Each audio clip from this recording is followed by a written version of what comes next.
Everyone in the room sits there quietly because you're now the expert. Right. Why are you the expert? Because you figured out what to say when you answered the phone, and you're the only person in the room at your level who's ever talked to a customer, and you've talked to 200 of them.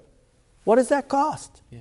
Right? And so the point is that we all have so many more degrees of freedom than we give ourselves credit for. Even if you're a waitress at Denny's, you can figure out how to be the waitress they will miss if you're gone. Yeah.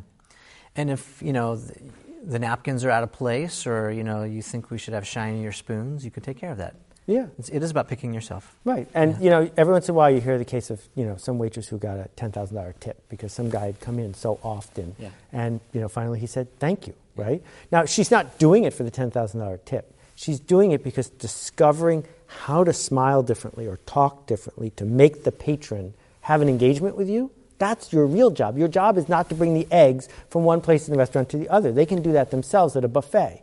They're coming because you are a human being, and what human beings do is art, is new stuff, is connection. And this humanity is what has been boiled out of us, and what we're seeing is it's coming back in, right? There's this phrase that's been ringing around my head all day today, which is, Tom Peters wrote a magazine story years ago called The Brand Called You. That was brilliant. And it totally changed the way people thought of branding. Mm-hmm. But my new thing is, I'm not a brand. You are not a brand. You're a person. And there's a big difference between being, Dell and being Michael Dell. Right. And I think that we're now entering this world where it's okay to be a person again. Excellent.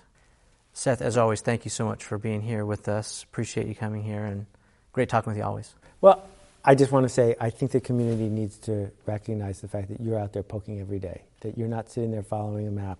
It's all about how you can connect with people, how you can bring them up. And I think that there's not enough of that in the world, so I thank you for doing it. My pleasure. Thank you so much.